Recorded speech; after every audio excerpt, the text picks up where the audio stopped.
This is our final stop on our tour through the Grapefruit League. 30 clubs, 30 camps, stopping in Fort Myers, Florida. It's Twins territory. Twins territory. Lauren Shehadi, Chris Young. This is a team that watched a lot of familiar faces walk out the door last season. Looks different this year. It looks different. There's a lot of questions at Twins camp this year because you go back to the trade deadline of last year and you lose Carlos Correa. You lose Yohan Durant, Harrison Bader, Griffin Jacks, Louis Varland. When you lose those pieces, but go into the offseason and you keep some key pieces with Byron Buxton stays here. Joe Ryan stays here. Pablo Lopez stays here. It sends a message that we're not fully rebuilding.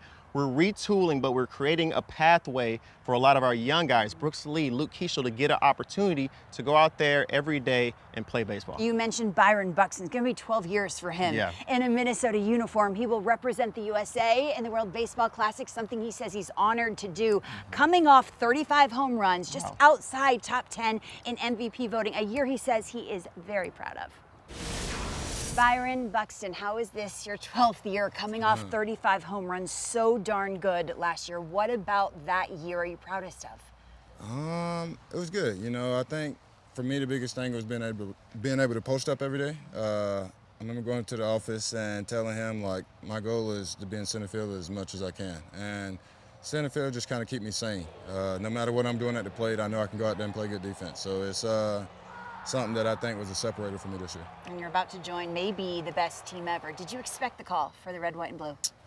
Not really. I was actually chilling at home. I had just got back from Disney World with the kids, and DeRosa called, and I was like, no hesitation, like, I'm ready, I'm in. And you think about the outfielders, who are the guys that you look forward to connecting with? Do you already know everybody personally? Everybody assumes that veterans all know each other, but that's not always the case. I would say we know each other, but haven't, like, communicated. So I think the biggest one for me is Pete Crow. Watch him quite a bit. Played against him last year. Spoke, like, briefly at the All-Star game because we're moving, but it was one of those where just having conversations with him and how he came up, his lifestyle, would be fun, you know, and it's something that I get the chance to do. If you see another elite athlete out there like PCA, similar to yourself, a young Byron Buxton running out there, running the walls, what advice would you give another top-tier athlete like their center fielder? One piece of advice from something that you've learned over the years. Be patient. You're not patient. That's what I'm saying. That's what I said. This is the advice. It's the advice. I thought, wait Be a patient. minute. Yeah, I came out a little reckless. Like, I felt like the only way for me to get seen was to go out there and, like, run in the walls, try to catch every ball, and it's not like that. You just got to go out there, be yourself, play good defense, and, like, just let it come to you. And I think of your tenure here with this team. Like Lauren stated, since 2015, you've been here through the ups and downs, through at least four playoff runs here in Minnesota. How does that change your connection with the team and the fan base when you've been through the ups and downs here? You feel like you've been with them through everything. You know, I know throughout my career I had my ups and downs with my injuries, so they had my back all year, all the time through those injuries, and that's something that not many players have the chance to do. You know, they're either traded or didn't get the opportunity to keep playing, and I had that opportunity and gratefulness. My heart's there. Like, it's nothing I wouldn't do for that city. There's that word again, grateful. You used it again. I'm big on moments in time. When you're in that room, enjoy it, Byron. That's right. One of the best in the game. Represent us well. Thanks so much for the time. I will. Thank you. Byron, one of the big pieces that other teams want. It goes the same for this rotation. Pablo Lopez was constantly in trade talks before he had surgery to repair his UCL in February. We certainly wish him well. So Joe Ryan is their ace. He is their opening day starter. He had a little health scare this week, but seems to have avoided anything major. Thank goodness. Joe Ryan, health is wealth. I walked up, I said, how's your back? You said, great, tell me about it. Tell me what the MRI said as well.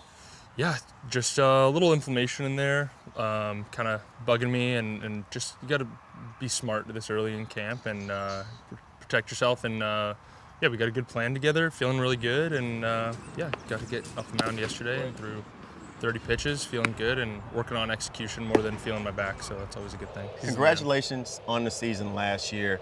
It was amazing for me just as a hitter watching you do your thing because the way you attack the zone, You're not like, you're getting chased, but you're not hunting for chase. More than 190 strikeouts, less than 40 walks. Only 5 pitchers in the game did that last year. What is the secret to being able to comfortably attack the zone and still know that you're going to be able to be effective?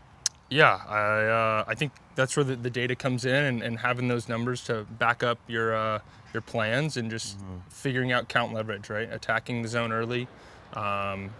They got to hit the baseball. It's pretty hard to do, as you know, and I think you just keep them in the zone, keep them hungry, and at the same time, when you have a great defense, it makes it a lot easier to just fill up the zone, and then you get a couple more strikeouts and a couple less walks. Talk about the low arm slot. Like, that's something that's very specific to you. The low arm slot gets you the extra ride on your fastball. What does it do to every other pitch that you have? Yeah, good question. I think just the hand position more than anything allows me to create a little bit more ride on the four seam, and it's a different look. Most people would think it would be sinking from my slot. It's kind of traditionally where the ball goes there, and yeah, we've been putting together a good team here to be able to work on developing my off-speed pitches a little bit better, and found a couple cues that have made it easier to add in some special pitches. Opening day starter and a new dad. How's fatherhood? It's the best. Tell me. Got in late last night, a couple delays, but Little one on the plane, fine? Yeah, he was great. The second leg was a little tough, I heard, but no, he was awesome. It's the best feeling in the world. How would you rate your diaper skills, 1 to 10? 10 being elite, 1 being learning. My dad had me on a stopwatch day 1 in the hospital. Oh, we're taking times now. I think I got it down to like a 55 was my best, but 55 seconds for the whole 55 diaper? Yeah. That's not good. I know, but it was not bad. It's not good. It was good. It was smooth. There's room for improvement. I did 2 extra wipes in there and make It's sure. spring training. There's, we're going this way. Joe Ryan, good luck to you this season. Can't wait to watch you. Joe Ryan was picked in the 7th round of the 2018 draft. I'm so curious what you think these former first-rounders will accomplish this season. Our social media question of the day: which of these former first-round picks will have the best 2026 season? Will it be Royce, who's 26 years old in his 5th year with the Twins? Trevor Larnach, Pat Wallner, Brooks Lee, just celebrated a birthday, by the way. Show these guys some love. We will reveal our results later in the show.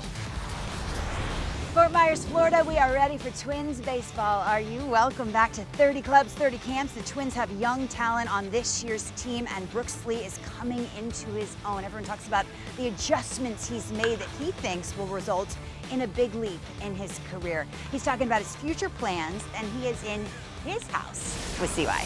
All right, Brooks, welcome home. Thank you. Welcome home. Shortstop, your position, coming into spring training, you knew it from the get-go.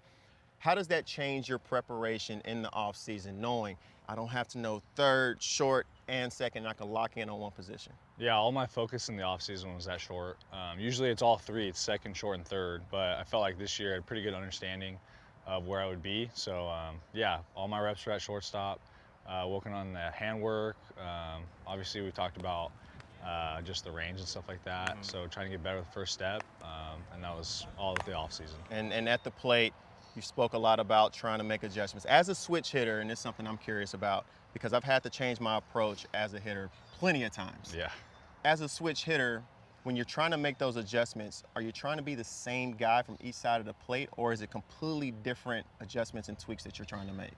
Well, that's something I learned in my career early was I can't be the same guy on both sides of the plate. I'm 2 different hitters. I have different feels. I'm really dominant with my right hand, right-handed, but then I use my bottom hand a lot better left-handed. So yeah, I try not to be the same guy. I mean, I think visually to the naked eye, it looks pretty similar. You can thank my dad for that, but I think, no, I feel completely different. But yeah, approach-wise, just try to get a good pitch to hit, drive it the other way, let the off-speed run into the barrel. That's about it. You spoke about your dad, head coach at Cal Poly for the last 24 seasons, I believe. What is the benefit of having, because everybody's dad thinks they're their coach, but yours actually was your coach to where it plays. What's the benefit of having him in your back pocket at all times? Yeah, it's great because I can always bounce stuff off of him first. Like he already suggested something from the plate, left-handed, just because I've been missing a little bit of fastballs that are up. So he's like, all right, maybe let's try to take a bigger stride, finish off the swing. And yeah, it's great. He's really passionate about my game, and so am I. So we really share a deep connection about that. And it's definitely helped. Well, I can't wait to see the adjustments defensively at the plate. What does success look like for you this year? We'll see. I mean, I'd rather just have the team win. It's the most important thing. But yeah, it doesn't matter about the individual success as long as we're winning games. Love it. Good team guy. Appreciate you. Thank you. Appreciate it. Wow, youth all over the diamond, and perhaps the young star who has resonated the most with fans is Luke Keaschall. Went to Arizona State, wrestled growing up, and while trying to hit every ball out of the yard used to be his MO. He's about plate discipline now, taking his walks, and it is paying off and then some. Luke, what an awesome rookie season, mostly second this year, maybe a little outfield sprinkled in. What's the plan, do you think? Yeah, I don't know 100% what the plan is, but at the end of the day, I'll play wherever Shelton wants me to play. I'm a hitter, and I want to help the team win. I remember you saying back at ASU that you had terrible swing decisions and that you were just trying, you're smiling, you're just trying to hit home runs. How did you get to this plate discipline? Yeah, I think it's just something you learn as you get older, is that if you want to hit for power and you want to be consistent, you have to swing good pitches. So pitchers are better nowadays here too, so if you keep swinging at the bad ones, you're probably going to get out more often. So I think it's just kind of growing up and getting a little bit smarter at what you're going to attack and what you're going to leave. Last season, you came out the gate so hot. Everything was rolling good. Unfortunately, you got hit by the pitch, you got the injury. Even with the limited time from last season, you played so well. Did you have that moment of, I belong here at some point? Definitely. I mean, there wasn't like one singular moment, but I think you just have to go into it and be confident and believe in yourself. And if you don't think you belong, how are you going to perform? So I think you just have to have the inner dialogue dialed in. Lauren, I remember watching Luke come to MLB Central, Yeah. and you guys and D-Row was Skybox. locked in, and you were talking about how being a wrestler and the background of being a wrestler, how does that translate to the field? And you said some great stuff. And what I was hoping for me, you could teach me some things. If we boy. talk a lot about baseball, I want to learn a little bit about wrestling. You were one of the top wrestlers in high school. Could you teach me a move, teach me a pin, teach me something that if somebody runs up on me, He's ready. I'm ready because of what you just taught Someone me. runs up on you? Somebody runs up on me. Uh-oh. I don't know. It depends. I mean, So I'm gonna run up on you. I don't want to throw you on the ground or anything. Do what you gotta do. Do what you gotta do. I need to I know mean- what to do if somebody runs up on me. So if somebody runs up on me and I'm, That's on you. You just fell. Luke Keaschall. Don't run up on me. I'm ready. That's right. I'm ready. Good luck to you. Thank you. Manager interviews are presented by Sage, the official finance software partner of Major League Baseball. We are spending our day in Fort Myers, Florida. So glad you're with us. 30 clubs, 30 camps at Twins Camp today, a team that won 70 games last year, but they have some promising first rounders already in the big leagues. And Walker Jenkins on the way, their #1 prospect. He's the guy they feel can carry a franchise. Kalen Culpepper, catcher Eduardo Tate, and Emmanuel Rodriguez already has a few home runs this spring. Keep an eye out for these young, talented players in the Twin system. Will they make an impact on a big league club that has work to do? Finished 4th in the AL Central last year with 70 wins. Enter Derek Shelton, who was hired this offseason after managing the Pirates for 6 years. He was the Twins bench coach from 2018 to 2019, and he comes back to Minnesota after hanging with us at MLB Network. Our manager interviews are presented by Sage. You should be conducting this interview. No, Derek not Shelton, anymore. Once Not an anymore. MLB Network analyst, always. Scale of 1 to 10, how much do you miss us? I miss you a lot. I miss doing the radio. I miss doing the TV. But I think I'm back where I should be. Yeah, you are, know, and your office is gone, so you can't come back. Good thing nothing? you're Nothing. Good thing you're going to kill it with the Twins. I remember your introductory press conference, and Tom Kelly was there, and you were talking about the rich history of the Minnesota Twins. What did he tell you about this seat? Yeah, I think I really appreciate TK being there. There were a lot of former Twins there. I think the thing that stood out was TK wanted to kind of talk about what the Twins have done previously and how it went and what the expectation was. And I appreciate it. And I told people it wasn't really a dialogue, it was a monologue. Yeah? It was a monologue. But the fact that he was there and he was that invested, I really appreciate it. And a lot of the things that we talked about that day, we've kind of instituted into our camp. I think of your speech. I listened to your speech when you that first presentation to the team. That's the biggest speech you're going to make to the team. You talked about setting a standard. You talked about hunting the good. Now, and hunting the good, when you said it, it stuck with me. What does that mean here for the Twins? Hunting the good. Our game is based on failure. I mean, we talked, Tony Oliva's in our camp, lifetime 308 hitter. He's got a plaque in Cooperstown. So he failed 7 out of 10 times. I want our group to, every day when they come in, I want them to think about the good things that are going to happen. Don't focus on the negative. We have a young team, and it's really easy for a young team to think about, oh, you know, yesterday I went 0 for 4, I made an error. Let's hunt the good. And it came organically. One of our strength coaches said it during a staff summit, and he kind of said it off the cuff, and it really resonated with me. And at the end of the meeting, I kind of stood up and said, hey, we're going to hunt the good. Only one of your former colleagues who is sporting the Twins gear. So I just want to make the point that some people are invested. I love your investment. You know? He's so stylish. Yeah, well, okay. Yeah. I made the comment earlier about stylish, and then I didn't want it to be an insult. But yeah, see why always. I mean, the shoe game's on good, but perfect. You're supporting. You got to stay colleague to colleague. Don't I love that. Don't forget it, yeah. Shelton. Good I luck know to you that. this Thank season. you so much. Derek has already had to work around injuries, losing Pablo Lopez for the season. So tough. He did get good news with Joe Ryan and with Royce Lewis, who both had health scares early in camp but seem right on track. Royce will spend his 5th season with Minnesota this year. Good news, he says he feels healthy. He was all smiles with CY. Royce, Twins territory was collectively holding their breath when they see you come out with a little side tightness, and everybody is so relieved to hear that the MRI came back clean. Tell me how you're feeling. Oh, I'm feeling great, man. It was absolutely nothing. It was just very precautionary. They were worried if I didn't say anything that something might have got worse, and so they're proud that I communicated. How much have you learned about your body over the years on when to say something? Because there was a time that guys would try to play through things and you wouldn't want to say anything too early. How much has changed with your philosophy as far as like saying something as soon as you feel something? Yeah, a lot, and it just changed recently. Unfortunately, I've always tried to push it through and not say anything and just kind of play through it, and then that's when it goes from, hey, it's a minor little maybe cramp or tightness that you're feeling and into like a total tear, and then you're out for 3 to 5 months. Right. As I think about while I'm watching your spring, you hit an absolute moonshot. So I'm seeing the power translate already. But one thing I noticed, last year we were here and we did a full demo in the cage, and you had this modified toe tap that you were doing right before you got into your stride. I watched the home run the other day. It looks like that went away. I know you've gone back and forth a lot on that. What's the philosophy on how you find out your base and what type of strides you want to go with?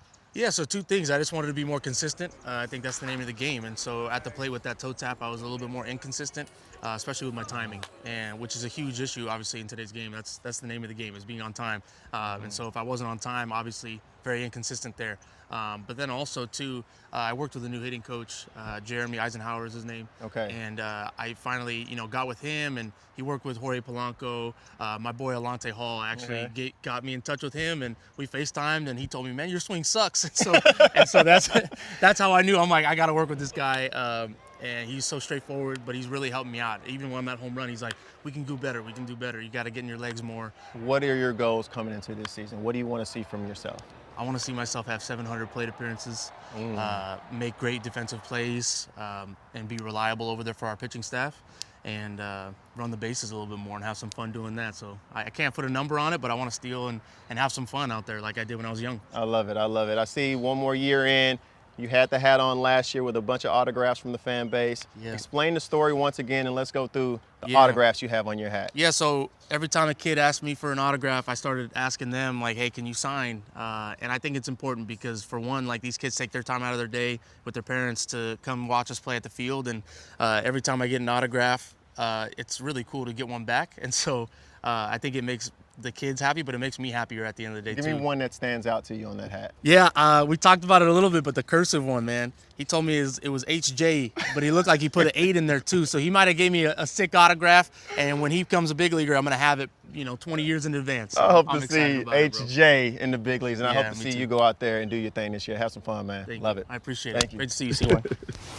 My gosh, what a special human being. Royce is 26 years old, was drafted 1st overall back in 2017 and made his debut in the big leagues in 2022. So we asked you on our social media question of the day, which of these former Twins first-round picks will have the best 2026? And he's your guy at over 50%, a fan favorite in Minnesota for sure. Minnesota nice is a thing. Yeah. See why. This team watched their ace get injured at the beginning of spring. They have to regroup. How do they do it? You have to. We still got a season to play. Let's go. And what sticks with me was the interview with Derek Shelton, to where they say they're trying to hunt the good. You still have to hunt the good. Yes, we're a little beat up. And yes, we're retooling a little bit, but you still have a lot of players who are going out there to grind. You still have a really good starting rotation. Bailey Ober bouncing back, Zebby Matthews, Simeon Woods-Richardson, Mick Abel here. But one signing that I want to pay attention to, could be sneaky under the radar. Josh Bell's going to come out here and make a difference. He always Royce does, Lewis right? was talking about him. He said, watch out for Josh Bell. Great culture guy over here. I think they still have weapons. You got to go out there and play clean baseball. A lot of former first rounders out here that have to step it up a little bit, but we're still here. They got to go out there and do their thing. 88 wins, won the American League Central last year. Can they get there? Remains to be seen. An awesome day at Twins camp. This is Twins territory. Thanks so much for joining us. We'll see you next time.